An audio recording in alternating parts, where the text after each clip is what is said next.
My wife and stepdaughter started an OnlyFans to bail her ex-husband out of jail. I filed for divorce, cut them off, and stopped funding their lifestyle. Hello, Reddit I plus here. Alright, so let me tell you about the absolute train wreck that led to me filing for divorce, cutting off my wife and stepdaughter, and walking away from the financial black hole they'd been digging for years. I married my wife, Lisa, about 6 years ago.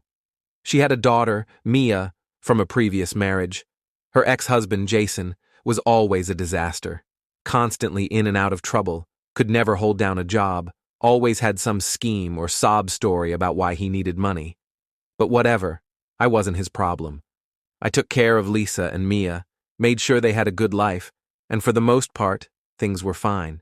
Until a few months ago, I come home one evening, exhausted from work, and Lisa is sitting at the kitchen table, looking like she's about to drop some heavy news. Jason got arrested, she says. I just shrug. Not my circus, not my monkeys. But then she says, we need to help him. And I laugh because surely she's joking. We? As in me? Hell no. Turns out, Jason had been caught up in some dumb scam, credit card fraud or something, and his bail was set at $50,000. Lisa, in all her infinite wisdom, had already decided she was going to bail him out. With what money? I ask. And that's when she drops the bombshell. She and Mia had started an OnlyFans. I blink at her. Come again?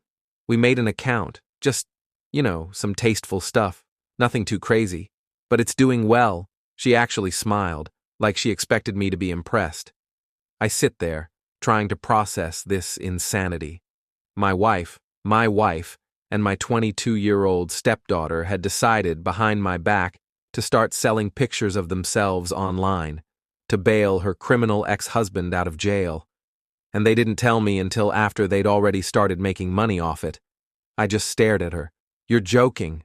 No, she said, all defensive now. It's not that big of a deal. It's just to help Jason. I lose it.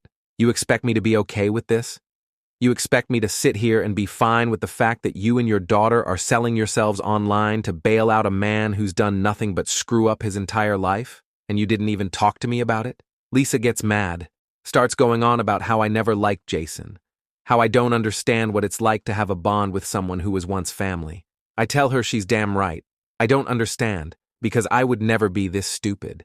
And then she says it. The words that snapped whatever little restraint I had left. You wouldn't be reacting like this if Mia was your real daughter. Oh, so that's how we're playing this? I push my chair back, get up, and say, you're right. Mia isn't my daughter. Jason can be the one to take care of you both. I walked upstairs, grabbed a duffel bag, threw some clothes in, and told her I'd be back for the rest later. The next day, I went straight to a lawyer and filed for divorce. Now here's the best part. Lisa and Mia figured that since their OnlyFans had started bringing in money, they didn't need me anymore. So when I cut them off completely, no credit cards, no mortgage payments, no car insurance, guess what happened? Their OnlyFans tanked.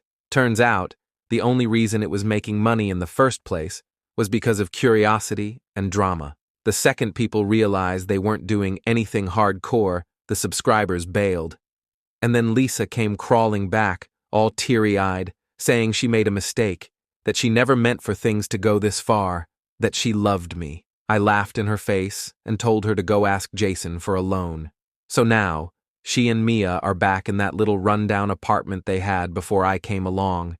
Jason is still in jail because they never made enough to bail him out. And I'm living my best life, free of the stupidity I somehow let myself be dragged into. Lesson learned: marry a woman, not a charity case. And for the love of God, never get involved with someone who still has a soft spot for their deadbeat ex. And just when I thought I had washed my hands of the whole mess, Lisa starts texting me again. First, it's small talk. How am I doing? Have I thought about her? Blah, blah. Then she starts hinting that she needs help. Bills are piling up. She can't afford rent. Mia might have to drop out of college. The usual sob story. I ignore it.